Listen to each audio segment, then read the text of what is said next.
Bismillahirrahmanirrahim. Assalamu alaikum, dear students. As you know, we are learning history of English literature.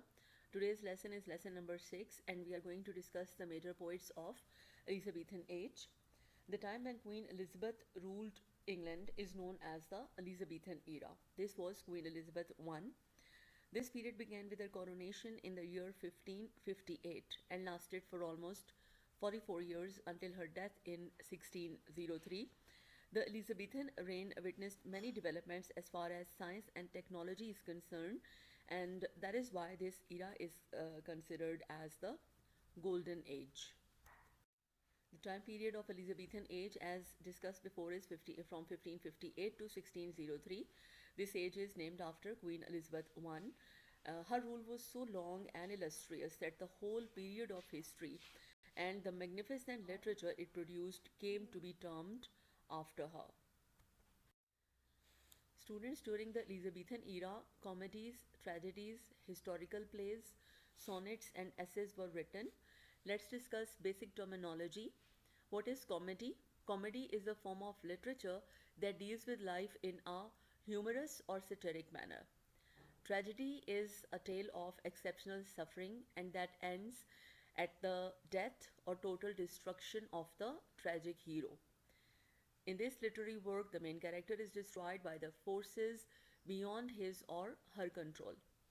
Historical play is a subgenre of drama that uses historical figures, groups of people, or events as subject matter.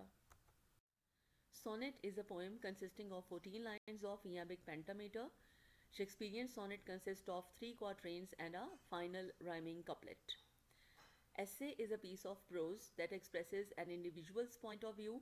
Usually, it is a series of closely related paragraphs that combine to make a complete piece of writing. Students, when it comes to Elizabethan age poetry, two names are highly significant: Thomas White and Earl of Surrey. The freshness and strength of the Renaissance spirit was reflected through the poetry of Elizabethan age. Daughter's Miscellany, published in 1557, was the first printed collection of miscellaneous English poems. This was a book containing the poetry of Sir Thomas White and Lord Henry Howard, the Earl of Surrey. This book is a landmark in the history of English poetry as it marks the public beginning of modern English poetry. The English sonnet form of poetry was first used by White and Surrey, and it appeared for the first time in English in this collection. In Totter's Miscellany, the dominant theme of both songs and sonnets is love. There runs through all these poems the note of personal emotion that was almost absent from the medieval poetry.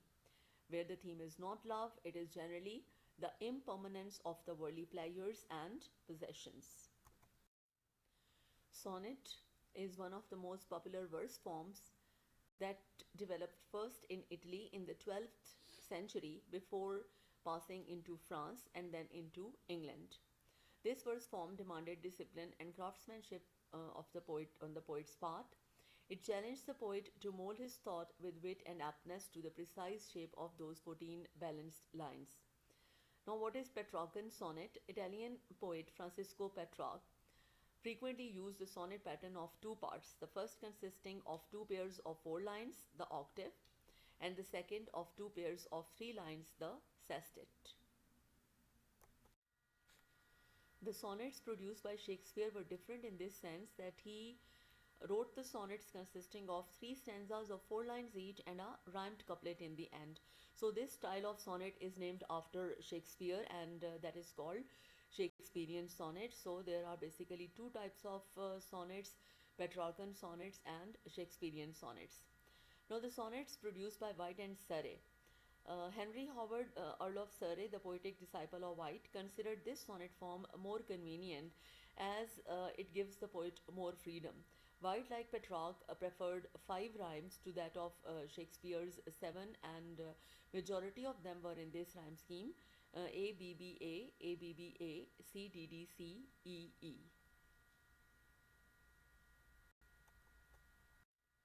A Mirror for Magistrates was a very important work of Elizabethan era. It was a collection of poems written by different poets, and it can be termed as the most ambitious single poetic achievement of the mid 16th century. It was basically a didactic work containing monologues written in rhyme, and it embodies a Renaissance interest in the didactic aspect of history, in a study of the past as the proper education of the prince, teaching him by example what to follow and what to avoid.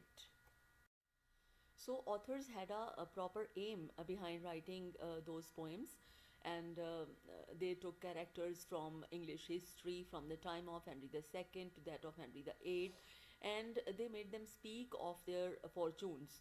And doing this, the authors were basically seeking to project the moral and educational meaning of history. The best known part of this collection, Mirror for Magistrate, is Thomas Sackville's Complaint of Henry, Duke of Buckingham. He possesses Virgilian gravity and handles imagery with a fine original power. Sir Philip Sidney is another famous name from the Elizabethan age. He was born in 1554 and died in 1586. He was the most famous name among the early Elizabethan poets, and he made himself recognized as a soldier, a courtier, a poet, and prose writer. So, like other Renaissance men, he was a multi talented person. His famous poetic work is Astrophil and Stella, an example of lyrical poetry describing an intimate and personal experience of love.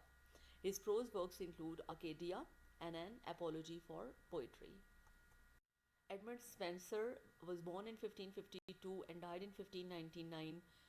The full riches of Elizabethan England found adequate expression in the poetry written by Edmund Spenser. The publication of the Shepherd's Calendar in 1579 marked Spenser's formal entry as the new poet. Spenser's poetry exhibits emphasis on decorum. Decorum meant propriety and fitness of tone and diction and verse form, the suiting of the style to the matter, the deliberate avoidance of anything disproportionate and incongruous. It was an important Renaissance aesthetic ideal that was reflected in the poetry of Edmund Spenser. Let's discuss some important works produced by Edmund Spenser. Number one, Amority, that is Spenser's collection of 89 love sonnets. It shows a consistent level of craftsmanship. All these sonnets are written in the Petrarchan mode, so dear to the Elizabethans. The next one is the Epithalamion, one of Spenser's highest achievements, and it is a celebration of his own wedding. It roused all his genius for enriching bare fact by poetic imagination, appropriate use of imagery, and rhythm.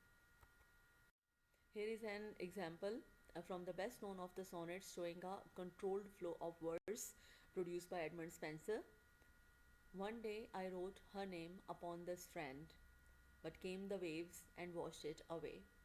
Again I wrote it with a second hand, but came the tide and made my paint his prey.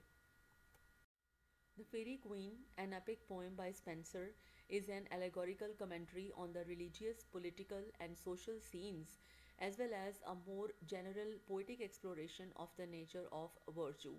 The first three books of The Fairy Queen were published in 1590, while the next three in 1596. Spenser states that it is a historical fiction written to glorify Queen Elizabeth and to fashion a gentleman or noble person in virtuous and gentle discipline. William Shakespeare, the most important name in the history of English literature, he was born in 1564 and died in 1616. He was the famous playwright who wrote 36 plays, including tragedies, comedies, historical plays, and tragicomedies. Besides being the famous playwright, he was also a great poet of Elizabethan age who wrote about 154 sonnets and two long narrative poems. The sonnets written by Shakespeare are all very famous in English literature. He developed a new form of sonnet that is called English sonnet or the Shakespearean sonnet, and the rhyme scheme we have already discussed. Many of his sonnets refer to a girl, a rival poet, and a dark eyed beauty.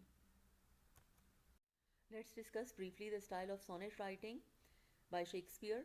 Shakespeare's sonnets are written in iambic pentameter, with the exception of sonnet number 145 that was written in iambic tetrameter. Shakespeare's style of writing and meter choice were typical of the day, and other writings of the time influenced how he structured his compositions. Shakespeare wrote the sonnets consisting of three stanzas of four lines each and a rhymed couplet in the end. The rhyme scheme of Shakespeare's sonnets goes as A B A B, C D C D, E F E F, and G G. I hope students who have understood today's lesson.